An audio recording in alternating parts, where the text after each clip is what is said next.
To anyone who's watched Red Moon Pact, you know exactly what's coming. Like, it's pain and it's torture, but you still can't help it because you get attached to these characters, and halfway through the story you realize it probably more than half of them are not going to survive, but you just would keep on watching and you persevere, and that's the beauty of Chinese Shincha dramas, I guess.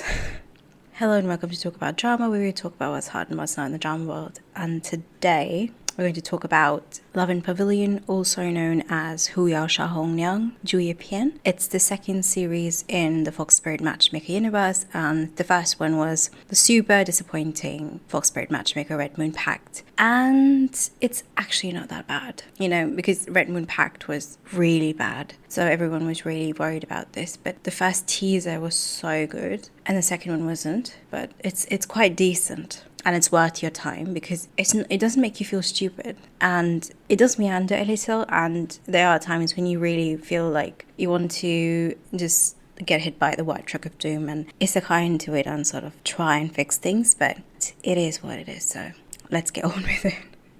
It's actually not that bad because, so I was looking up on my drama list, and the 3 script writers that are listed, the top 3 ones are actually the ones that are listed in Red Moon Pact, and I was so worried because that one was a mess. Let's be honest, Red Moon Pact was a mess, CGI and everything aside. It just didn't work. And the 3 script writers, out of the 5 listed on MDL, were the ones that were listed on Red Moon Pact. So I was a little worried, but the thing is that in Love in Pavilion, the roles work out because everyone's an adult. There's no child-rearing stories over here. Like, Ye Chu was a child when Hong Hong found him, and that in itself left a really bad taste in my mouth. And that was something that I couldn't move past the entire story. Like, I actually did watch quite a good portion of it because I was really looking forward to Bambiju and Yang Shiza's stories, and the supporting cast was also really nice, so I tried to stick around, but the moment the story ended, I just couldn't take it anymore. And also, they spoiled Love in Pavilion's ending, so if you've watched Red Moon Pact, you do have an idea like what's going to happen, and it's not very good. So if you watched it, you do know what's coming, and that pissed me off so bad, because if you are going in order, Love in Pavilion should have come first, because technically this is a prequel, and these are the events that happened before Red Moon Pact, because Ye Chu is not even born. His parents, like his mother is a child, she's the younger sister over here. Like, how does that work out? So from Love in Pavilion, you follow up Red Moon Pact, and then you go to the last one, Sword and Beloved. I don't know why they decided to go with Red Moon Pact first, but it was not a good decision because you essentially know what's going to happen. Ye Chu himself tells you that, his aunt died, and, his uncle, Wang Chuan Hong Ye, basically was not a good father to his cousin, Wang Chuan Fugui, and he's basically just not a good person overall. And that's such a long shot from the Wang Chuan Hongye that we see in Love in Pavilion, because that is not a person who would go out of his way to neglect his child. Like, I remember reading some of the spoilers under Sword and Beloved that, the Palquin that you see is basically the shell in which Wang Chuan Fugui is being kept in, and his father is repeatedly telling him to exceed himself, to go out of his way so that he can become the mightiest sword, so that he can hold that sword. And this is the same guy who was making heart eyes at Dongfang Huazhou. So I don't know, like, it's bad. But what's worse, you already know that. So the moment I started watching it, I think halfway through it, and I was really just like, I wasn't looking forward to it anymore, because I knew that at one point everyone's just gonna start dying. And that's what happened. Everyone just started dropping off like flies. And a lot of times, it wasn't even because the villain was really clever, because the villain had like so many tricks up his sleeves, and he was in control the entire time. No, it was because the main leads were so lax, and because they had really just like love adult brains half the time, that they didn't think of cleaning up after themselves, even though technically the main leads technically in the middle of the drama became regressors in their own life, because they went 20 years into the future and they came back. So they saw the world where everything's decimated, everyone's died off, and basically no one's left. And it's a bad world, basically. It was a bad ending for everybody. So when they went back to the original world, technically they had regressed. I don't know, like, it's Shincha, so the Shincha logic would be that, they went back to their own bodies. But at that point, you have to be very careful in order to make sure that, this relic, this artifact does not fall into the wrong hands. But are they? No, of course not. And the next moment, it's in the hands of Dongfang Huaju's elder stepbrother, and of course he's going to misuse it. Like, why else would he be there, twirling his well-shown mustache and just waiting in the shadows for Huaju to sort of give up on Wang Zhenhongye and sort of snatch her up again? That really, really, really pissed me off, because you had a good story, you had good characters. Like, okay, let's start from the beginning. So Wang Zhenhongye belongs to the family that's the leader of the Yiqi Alliance, and Yiqi Alliance is formed up with these really powerful families, and Hongye's family, the Wangchuan manor, is basically the head of it. But his father's gone missing for a long time, and he's taken the Wangchuan sword with him. But the fact that his father's missing is a very open secret, but the fact that the sword is missing is a secret. So he's been trying to go around with this fake sword that sort of looks like the original Wangchuan sword, but it isn't, because he doesn't want everyone to know that the sword's missing, because if they do know about that, it's going to set off a chain of events that would make sure that the Wangchuan manor is no longer in control, and possibly have the other families in the Yiqi Alliance try to fight the Wangchuan manor for control, and just basically result in pandemonium. And that's basically what happened when the Nongong manor tried to overthrow Hongye's family and take control by making these swords out of demon cores. And obviously he didn't succeed, because the Nongong manor tried to enlist Dongfang's family, so Dongfang Huaju's family, in order to make sure that they have all of the bases covered, because Huaju's family has this divine fire which burns really bright, and if Wang Zhenhongye is controlled properly, that fire can control him while they try and use the sword on him. So basically Huaju was his backup plan, but backfired because she's really smart, and she knew that this guy isn't really what he seems to be, and she decided to talk to Wang Zhenhongye and try to figure things out. So she was really clever, because she did leave him incapacitated to the point where if she's more than 5 steps away from him, he can't see or hear. So he's basically impaired, and that's a really bad thing for somebody who's going out for a really big fight. So I really did like that part, because it showed that this is a person who has a good head on her shoulders, and she knows how to think for herself. She's not a stupid little miss. She's resourceful. She knows good from bad, and she's actually not that bad a judge of her character. But because she's been living in seclusion with her family, and the Divine Fire is no longer that active in the Yiqi Alliance, they don't really have that much of a hold anymore. So because of that, she has to take a more of a passive role, but she also has her own agenda. One of her friends, her best friend's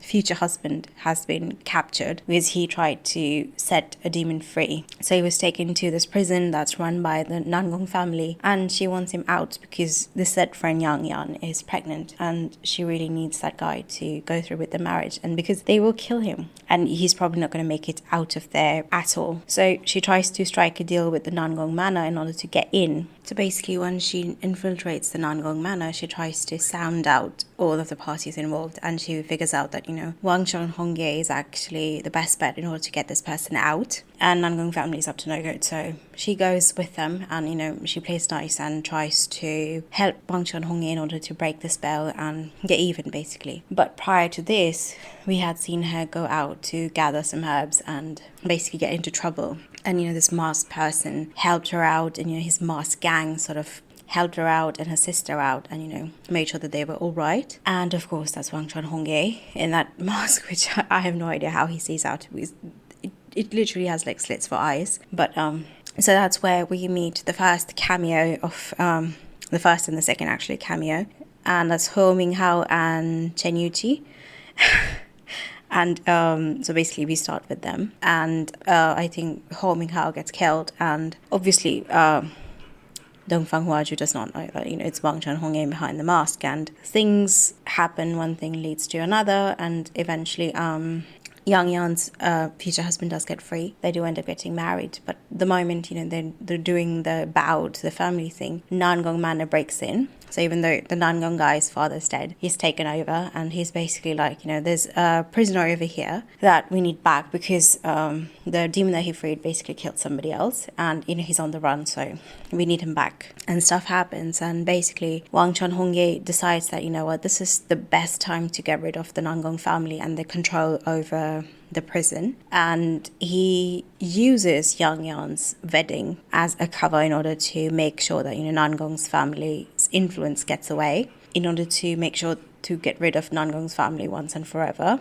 But obviously, Huaju does not know this. And you obviously know, like, you know, Yang Yan's husband, Mushawu, ends up dead. Because even though Hongye and Huaju were able to locate the runaway demon, they explicitly told the Yang family to hold on to Mushawu and not give him to anybody because, you know, we're going to go and get the evidence that, you know, the demon didn't kill anybody. And the demon really didn't, because he was being controlled by a demon controlling talisman. So the Yang family's head, who's a super narcissistic old man who's really, really looking to reclaim the glory of the Yang family and really didn't want the wedding because, you know, this guy who's an unknown nobody would bring down the prestige of the Yang manor.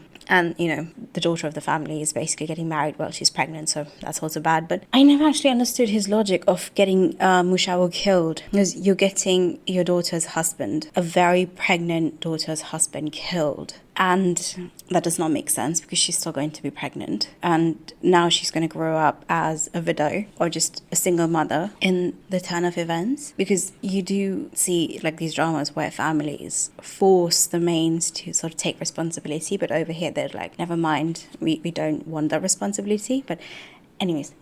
So Mushawu obviously ends up dead. And Yang Yan decides to go into seclusion. Yang Yitan, who's the right-hand man of Wang Chon Hongye, actually.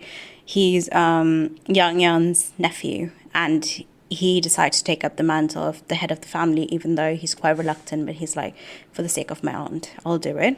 And Huaju basically finds out, and she's obviously like, I don't really want to do anything with you because I thought that you were actually going out of your way to help me, but you're actually using this as an opportunity to get rid of Nangong's family's influence over this thing. And I really expected more from you, but holy shit, you really surprised me. And she goes out and shit happens.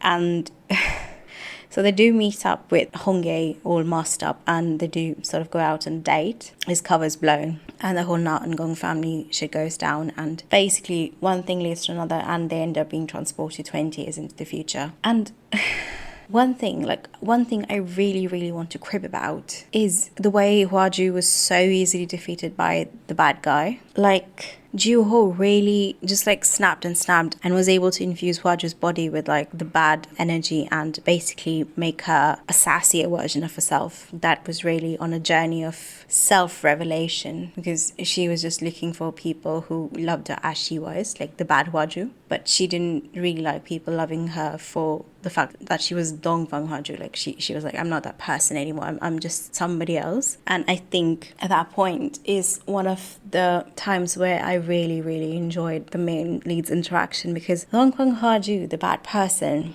was the highlight. Like, okay, so before she went bad, Dongfang Huaju was quite stoic, and a lot of times when, you know, she's supposed to be sad, she's supposed to be surprised, she's supposed to be excited, it just really fell flat because she didn't really show any outward expressions. And I wasn't sure if it was because she's supposed to be the stoic person who keeps up her decorum around everybody, and, you know, she's not really an expressive person, because we do see her being expressive around her sister and her family. So she's not this person in real life, like, you know, she's not this stoic person all around, but around, like, when she was out on the adventure of taking down the Demon King and, you know, basically rescuing the city with the masked people's gang, she didn't really show an expression. But then when she was back home with the sister and, you know, Chinlan and the father in the Divine Fire Villa, she was quite expressive, and she was happy, she was looking around, she was sad for her friends. So she did express her emotions, but it was really, really repressed. And when Huaju went bad,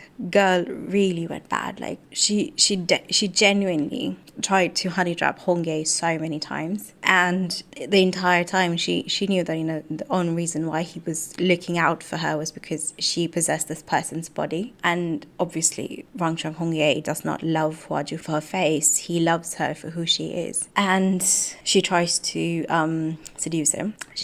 There's a whole I don't want to say BDSM, but really, like, what were they even doing over there?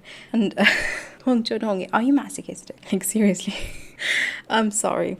But it was actually really nice, and I really wanted for Huaju to break free, even though it was impossible, because this person had taken over the body of Huaju, and as long as the lotus-shaped mark was there on her forehead, that person was in control. And she was killing people left, right, and center. She was absorbing bad energy, and she was playing around with Wang Chang-hongye, and all in all, she was the craziest person around. And she managed to trick everybody, even the bad guy. And it all ended when Wang Chang-hongye decided that, you know what, it's going too far, and if you are not going to let her out, well, then let's die together. And he basically tries one last time to bring Dong Fang Huaju, the good person, back, and he succeeds, and she saves him. And, you know, they basically go back to their original reality, basically. So they regress in a way. And so they do know what the future holds for them. They do know what this bad person is going to do, and they do know the implications, the consequences of what's going to happen, and they don't take any precautions, like at all. They're recuperating in the Divine Fire Villa in Dongfang Huaju's home, and they're just loafing around and discussing things. So these are the people who are in a masked gang, and all of these people, a lot of, like, Yang Yitan is a part of the Yichi Alliance. Wang Chuan-hongye and his sister, they're both part of the Wang Chuan manor that leads the Yichi Alliance. And they have been doing this for a while now. One of the guys even got married and had a child. So they have been super careful in order to make sure that, you know, where they meet is a secure location, their information is not leaked, the words are not leaked, because if they're missing at the time when a masked gang attacks, obviously they're going to point fingers at the people who are not present. So they have been super careful. And over here, they're just loafing around and talking about this potential dangerous thing that could just kill them all off and put the world into chaos, when they know that, you know, hatred is spreading around and it's basically something that could be the end of the world for them. And they take no precautions.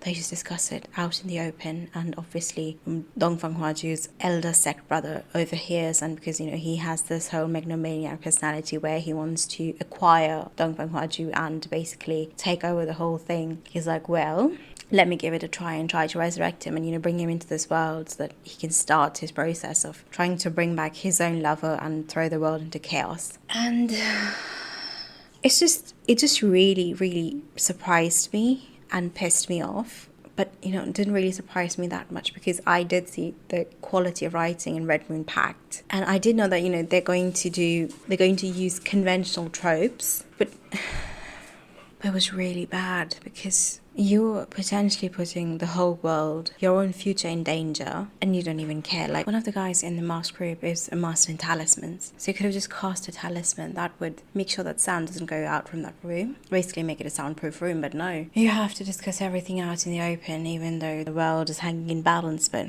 you know what, forget it. I don't want to crib about it, because it is what it is. But I do want to complain, because it's bad writing overall, and a lot of times when, you know, it's a situation of urgency, you have to get things done. You have to make sure that, you know, someone's life hangs in balance. You have to be proactive. You have to basically create a sense of urgency. It's not there. Like, a very early on example is when the Nangong family broke into the Yang family's wedding and tried to arrest Mu Xiaowu, and Wang Chang-hongye and Dongfang Huaju were like, you know what, we're going to go out and make sure that, you know, we capture the demon. And Dongfang Huaju puts her sister Chinnan in charge, because she's like, you know what, I trust you, you are quite clever. And Wang Chang-hongye obviously puts Yang Yitan and, you know, his sister in charge, that, you know what, make sure that the Yang family doesn't pull anything and protect Mu Xiaowu, and, you know, make sure that the newlyweds stay in the house while we go out and investigate. And obviously the Yang family does not want to fall out with the Nangong family, because they want to climb to the top of the world. And they drug the bride, the groom, so basically Mu Xiaowu, Yang Yan, Yang Yitan and Wang Chunzui. So they're in the room, and, you know, they give them food that's drugged with sleeping pills, and they eat it, and obviously they fall asleep. And in the moment while that's happening, they drag Mu Xiaowu out of the room and they hand him over to the Nangong family, and, you know, he starts getting tortured in the prison. And, you know, at the same time, what Dongfang Huaju and Wang Chang-hongye are doing? Flirting. They're flirting.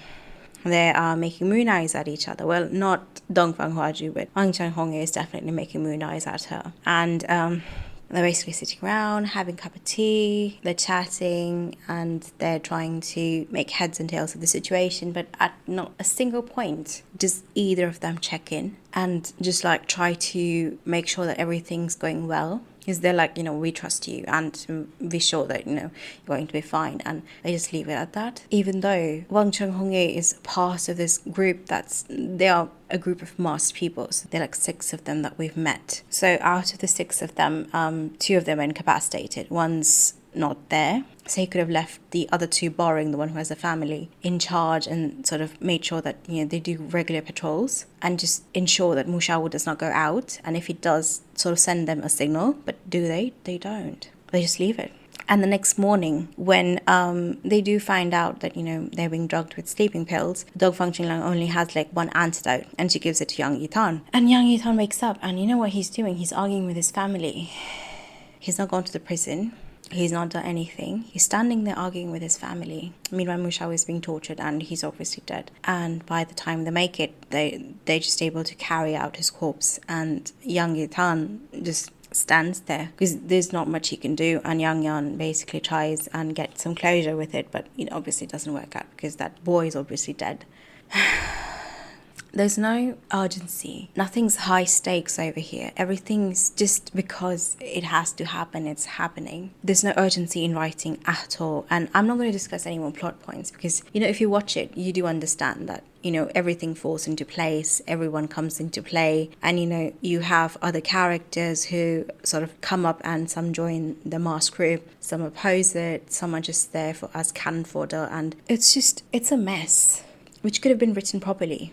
Because it's based on a donghua, a Chinese anime serial, and I believe it's illustrated as well somewhere. And you have such a good source material. You could have gone all crazy with it. You could have made these people batshit crazy, but you just watered it down and served it like cold tea with stale biscuits because it has to happen. It's happening. And a lot of times when the good people lose and the bad people win, or when the good people win but then they don't do follow up or clean up after themselves, I'm just smacking my head. I'm like, that's gonna bite you in the ass later on. And it does. And so many people could have been saved if only they'd clean up after themselves and made sure that the bad guy does not come into this dimension. Basically close any and every of the loopholes. But they didn't. They just let it happen, and it did happen, obviously. And even though Wang Chunghongye was able to reverse his original ending, his own bad ending where he dies, and Dong Fang Huaju basically dies 10 years later, and she still dies, and Wang Chunghongye is alive, and lots of other people died. I'm not going to spoil, just watch it. I've watched it, so you have to watch it too. A lot of people die, but not everybody, but a lot of people die, and they could have been saved. But yeah, it's actually not that bad, but it's not that good either. It's just there. It's something that you can watch, so at least it's watchable. Red Moon Pact wasn't even watchable, so I did wish that they'd keep the person who edited out the trailer, the first teaser, because that person did such a good job with it. And because I know he obviously had such little material to work with, because they basically had just started production and they just put out a concept teaser of sorts, but it was so well edited and the color grading was so nice, which is something that's been missing in the entire show. Like the first kiss, oh my god, that I get it, there were fireworks going around, I get it, they were super exposed, but why are their hairs changing color? That's not good color grading a lot of times. And when Huaju went down to the demon realm, the absolutely questionable costumes that they put her in, especially the hairstyle, the open hair blowout. Like Liu Shishi is so beautiful. She has such a versatile look that would basically go with everything, and you messed that up. Even though Shen Yu was still fine, like Shen Yu's look was still fine, but Liu Shishi's look, it was a very hit or miss, and it really frustrated me. The same goes for Zhang Yulong's makeup, because what is that makeup? You basically bleached all of the colour out of his face. He looked pale and sick throughout the entire series, and a lot of it was probably because of skin smoothing, and they tried to increase the fairness, basically, I guess. But he had this eyeshadow on, and his nose was super contoured, but like his cheeks had no colour. And a lot of time I was like, are you sick? Are they going to pull a plot twist and be like, oh well, Wang Chunghongye was sick, so he died, and Dong Fang Huaju survived? And But yeah, I did like the side characters' styling. And if you're watching it for the side characters, I think you're in for a treat because, wow, the casting director really knew his shit because everybody has chemistry. Like, even the people I didn't think would really look well together, they look well together. And the only reason why I stuck out as long as I did, basically to the end of it, is because Liu Shishi and Zhang Yulong had good chemistry, and I would really, really love to see them collaborate together, preferably in a modern drama where they have their wits together and the villains are not mustache twirling bad guys who just get lucky all the time. And, you know, I really would like to see the rest of the cast at some point collaborate together as well, because who would have thought Wu Xuanyi and Jai Shaowen getting together like a house on fire? But they did. They worked out so well, and Wu Xuanyi's styling was chef's kiss because I really, really, really loved her and the way they styled her with all of these accessories, especially in the Nangong Manor's arc, where she's got her bells and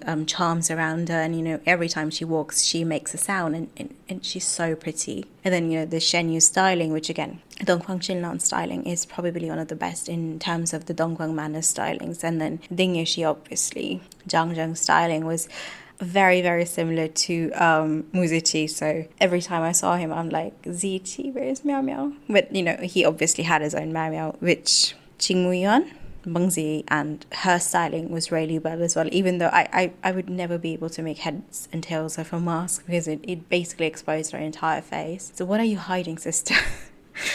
And Yang Yan, as briefly as she appears, she is, well, again, Zhang Ronan is beautiful. And, you know, even her styling works when she is in self-exile, pregnant and full of grief. But, you know, she's beautiful.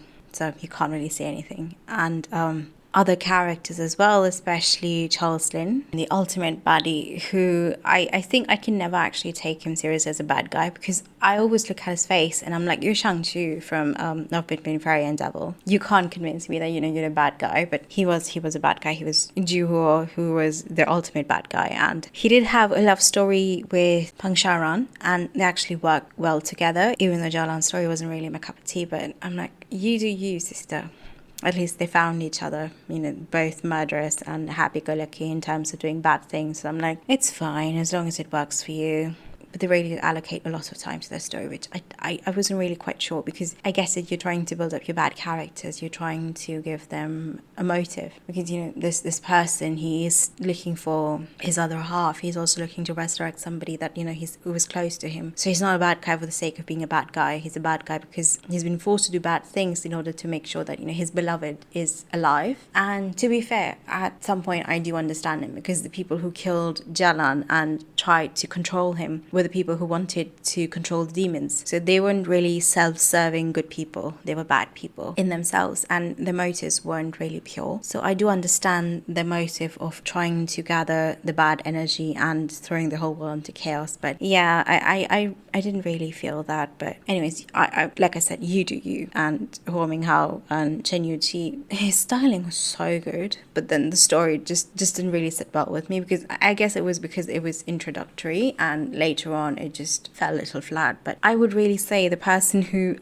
did the casting and, you know, who basically lined up the cameos, he really knew what was going on, because most of these people are the hot actors right now. So and, you know, this was filmed back like a year or two ago, so these people at that point weren't as high in their careers as they are now. So I think it's a stroke of luck, or the person who casted them was onto something. So yeah, go watch it. It's actually not that bad. And even though you're not really into the whole story, you would really like the small unit stories. Like, I really like Zhang Zheng's and Qing Muyan's story, because at the core of it was a story of self-discovery, for at least for Zhang Zheng, because he felt as an imposter his entire life. And I really felt pity for the original Zhang Zheng, because he was such a nice guy, but his tale of his family and the way he was treated once he decided to swap places with Anaran, who eventually became the Zhang Zheng, the way his family treated him, because, you know, he was basically a demon and the master had gotten better, was a cautionary tale. And it was a reflection of the way Dongguang Manor was running, because in Zhang Zheng's case, the master of the Zhang family was incapacitated for such a long time that, you know, people from within the Zhang family took over, and and they got so much power that they were able to send out this person while the main master was missing, because the main master has now gotten better and he no longer needs a stand-in. So the original Zhang Zheng ironically was thrown out and was about to be buried alive, and